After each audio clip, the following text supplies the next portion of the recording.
ሰላም ጋይስ እንዴት ናችሁ? ሰላም ናችሁ ወይ? እንግዲህ በያላችሁበት ሰላማችሁ ብዝት ይበልልኝ። ያው ዛሬ የማሳያችሁ የስልካችሁን ባትሪ እንዴት መቆጠብ እንደምትችሉ ነው የማሳያችሁ ማለት ነው። እንግዲህ ሰውንና የምንሄድበት ቦታ አይታወቅም።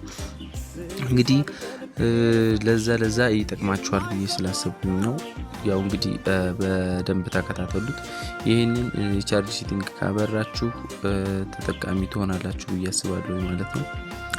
እና እንግዲህ ቀጥታ ወደ ሴቲንግ ትገባላችሁ። በመጀመሪያ እንግዲህ እንደምታዩት ሴቲንግ ትገባላችሁ።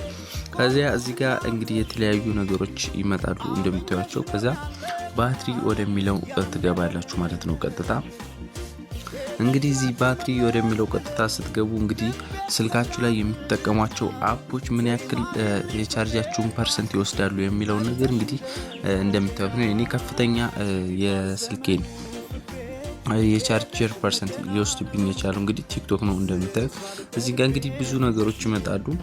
እናንተ ግን አሁን ምንድነው የፈለጋችሁት? የስልካችሁን ባትሪ መቆጠብ ነው የፈለጋችሁት። ስለዚህ ቀጥታ ወደ ፓወር ሴቪንግ ትገባላችሁ ማለት ነው። ፓወር ሴቪንግ የሚለው ላይ ትገባላችሁ ቀጥታ። ከዛ ሊሚት ኤንድ አፕስ ኤንድ ሆም ስክሪን የሚል አለ እንደምታዩት። ይህንን ኦን ካደረጋችሁት ማለት ነው የተገደቡ አፕሊኬሽኖች ብቻ ነው የሚኖሩት ማለት ነው። 6 ወይ 7 አካባቢ አፕሊኬሽኖች ይኖራሉ። እነሱን እየተጠቀማችሁ ባትሪያችሁን መቆጠብ ትችላላችሁ ማለት ነው። ማለት እነዚህን የተመረጡ አፕሊኬሽኖች እናንተ መርጣችሁ ታስገቡትና ምን እንደምትጠቀሙ ከዛ እናንተ እነዛን 6 አፕሊኬሽኖች ብቻ መጠቀም ትችላላችሁ ማለት ነው።